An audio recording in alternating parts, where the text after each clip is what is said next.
So, welcome to the Accelerator. In racing, or whether you're driving down the street, the quickest way to come up to speed is to put your foot on the accelerator. So that's what we're going to do. I'm Mike Batz, he's Kasey Kreider, and we're going to bring you up to speed with everything that's happening at Linda Speedway here on the Accelerator. Kasey, I'm excited to finally get into the podcast world. We have talked about it. We have tried to do it before. And now we're finally here, and we've got a lot of exciting things to talk about. Yeah, we had to pull out all the stops, right? For this being the 50th year of Linda's Speedway. I'm glad that we were able to get together, get a little start on this.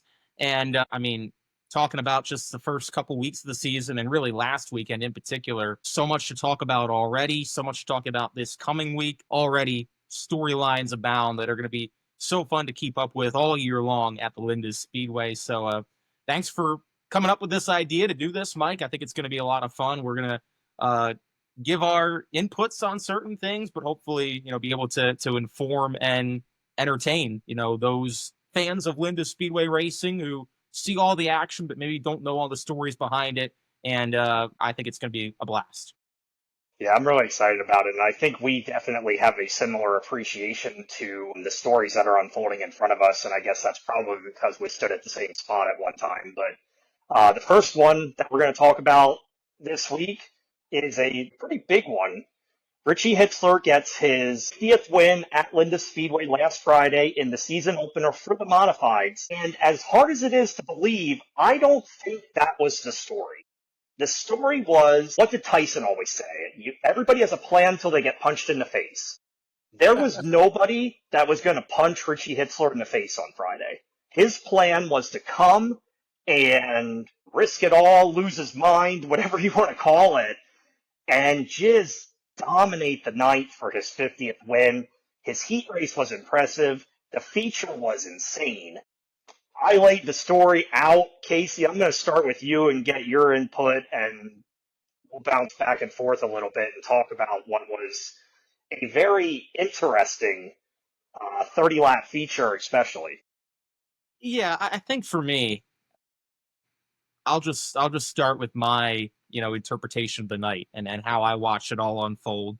First time that I saw Richie Friday night was at Pildraw. And, Richie, he's a guy that likes to laugh, likes to joke around, but also at the same time, when he means business, when he gets locked in, he's locked in. I don't think I'd ever seen Richie as focused on, I'm going to win this race and I don't care about anything else around me, than that night when he walked up the Pildraw. You could just tell, right? There was a different sense. You could tell, he'd been going back and forth on whether he was going to run here, whether he was going to run the crate car at Diamond. He decided to go after the 50th win. And I knew at that point that, okay, this is a different Richie Hitzler tonight. He is going to be... The other guys are in trouble. Exactly. And then he has a terrible Pildraw, right? I mean, it puts him 10th in the heat race, and you're thinking, okay, well, this is a hurdle, right? This is a bump in the road for Richie to have to overcome, to get himself in position for the regional, to get himself in position for, a good starting spot for that 30-lapper. And man, that heat race to me, as impressive as the feature was, and as insane as that performance was, the heat race to me is the moment that's going to stick in my mind for, probably as long as I think about this, because watching him come up from 10th to win that race in the fashion that he did, I don't think that he touched a single car. If he did, it was only slightly, and that's impossible not to do in a modified. And it was just the way that he carved through. I don't think I've ever seen, or I at least struggle to think of a time where I've seen a more determined drive. And at that point, when he took the checkered flag in that heat race, you always try to make a good story as the announcer, right? You always try to leave it up to chance and think, oh, someone else can come in and spoil this party. But in my head and in my heart, I knew at that point, Richie's winning this race tonight. There's no question in my mind. He is not going to let this one slip away. He wants it badly. And then, the feature comes around. He starts on the outside pole. He gets the outside of the front row, which we know is where he loves to start anyway. I mean, that's basically like giving him the pole position. And it was the Richie Hitzler Invitational.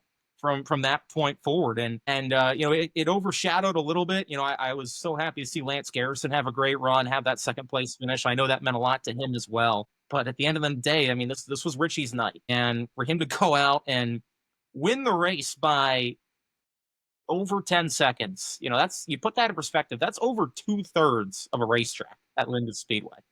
I mean, that's nuts to even think about, and the type of performance that I'm not saying we'll never see again, but just the type of, especially in that circumstance, was just so cool and so special to see. And then you see Richie pull into victory lane, and you could sense the emotion.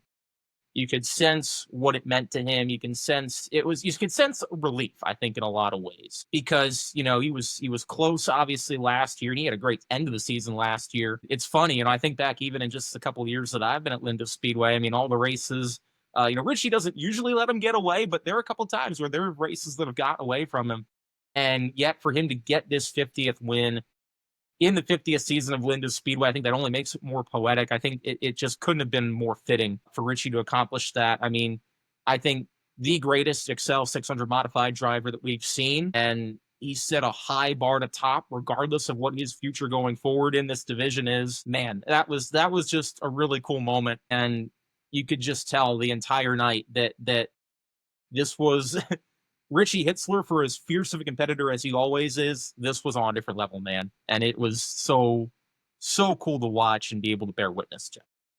And I agree. I like the word determined. I like that you use that word. I guess I'll start. You mentioned Lance Garrison. I think Tiff deserves a call for the fact that she had a great run through the field to third. And I think it, of course, made it more special that, they were both on the podium. I started watching the feature, and, it's Kenny and Richie on the front row. You assume the winner's coming off the front row. They take the green, and Richie drives away from Kenny right away. And I thought to myself, well, maybe whatever. I think in my head, I was kind of trying to convince myself that it was worth watching the rest of the race. Not that there's anything wrong with the racing, just I could get some cool video clips here and there, or do I stand here and try to take it in the beginning so I know what the scene's going to be? And when Kenny had to go to the back, I felt like it was going to be tough. Practice night is kind of where I'll start. Staying with my mom, watching the modifieds take practice, and everybody else is tiptoeing a little bit because the track's still wet. The track's completely different.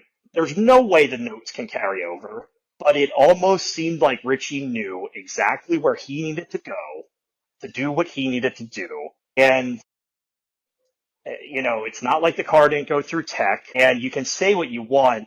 In victory lane, I don't know if you did, I looked at the tires. When Ray Gradwell got in the car to drive at the tech, he said, "Hey, you have a flashlight?" I handed him my phone, and he put the light on the dash, and he's looking at the gauges. And he kind of looked over at me and shrugged and handed me my phone and said, "Well, he got it a little hot." And I don't know what that meant. But to say he ran whatever you want to insert in that sentence out of that car Friday night would be an understatement. It was overheating. The engine was pegged in temp. He was going to win the race or explode the thing trying. And I just don't know. I agree 100% with you that I've never seen that in a modified here. I would go as far as to say I haven't seen it often here, and I haven't seen it often in racing, when somebody just goes to that scary level. And at no point did I feel like he was putting the other drivers in danger. But there were a couple times where I thought he was putting himself in danger. They were coming down the backstretch, lap car against the wall, lap car against the tires. They gave him the whole middle of the track. He took it and went right between them. The car's hopping like crazy. Yeah. Just because it's digging into the track that hard. He's carrying that much speed.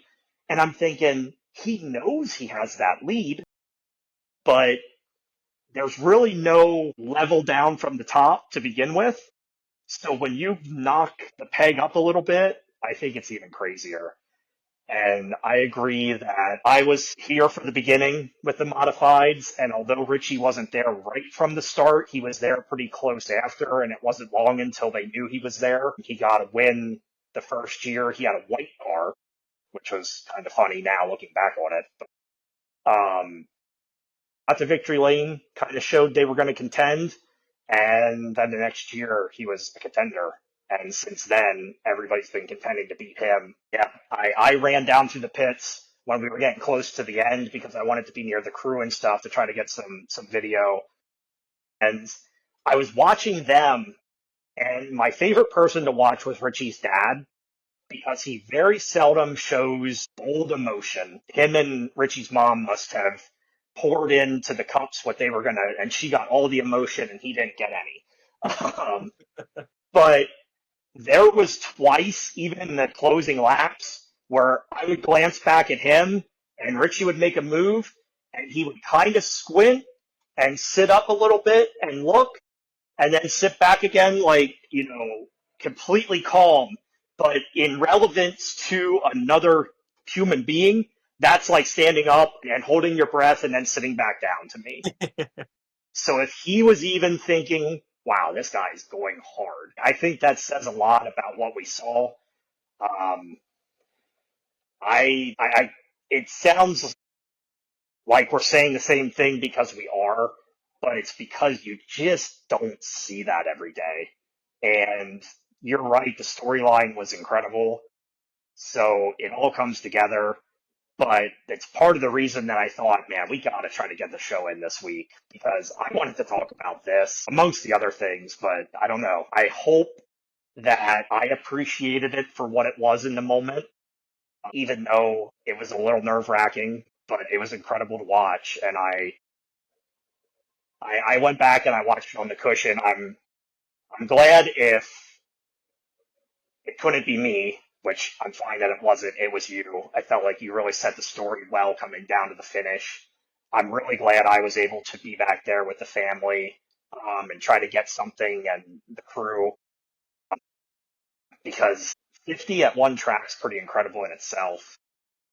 The way he did it, second to none, and I think we witnessed history, and history doesn't often repeat itself. Yeah, no, that was such an awesome thing to witness and be a part of. I remember even back in the days when I was still a driver, which these trophies for some reason provide proof of. Clearly, I didn't go very far, but I remember even growing up racing at the little Linda's quarter midget track, and I was a few years below Richie, and Richie was racing all the senior classes. I was racing all the junior classes. One of my old cars was an old Richie car, believe it or not. Wow.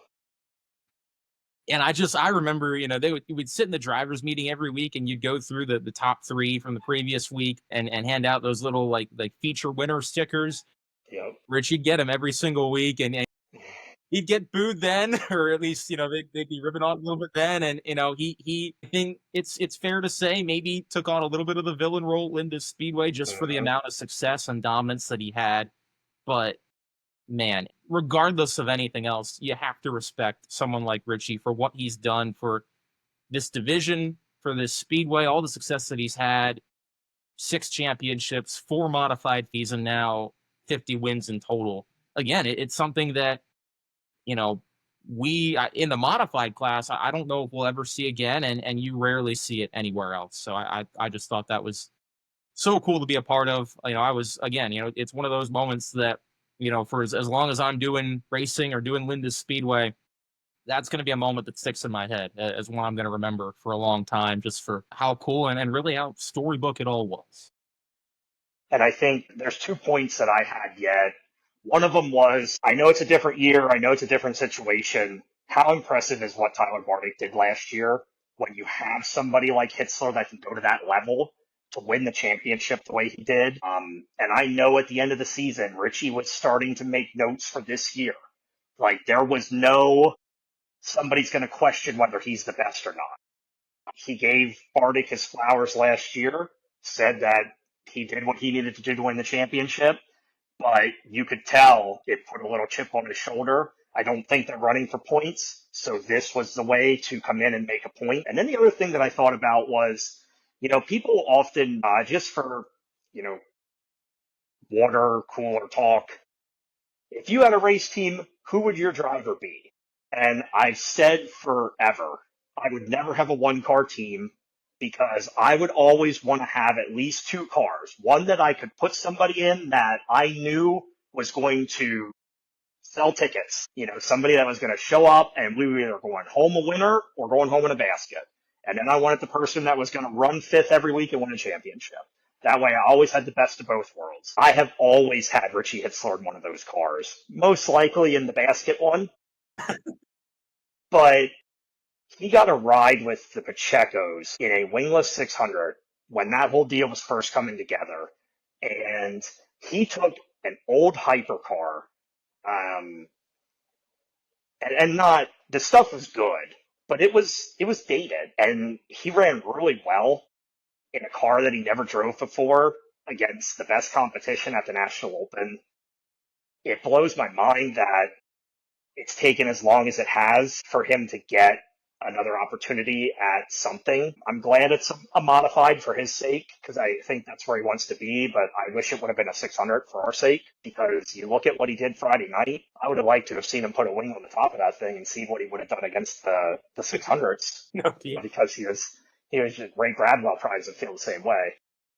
But yeah, just such a cool story. And like I said, I thought about that Friday night with the National Open deal and the running the Pacheco car. And I thought, man, I'm glad he got the opportunity, but I would love to see that 600 ride at least a few times to see what would happen. But that's the perfect world, and we don't live in the perfect world. So we'll just enjoy it for what it is. And I agree with you. It'll be in our memory for a long time.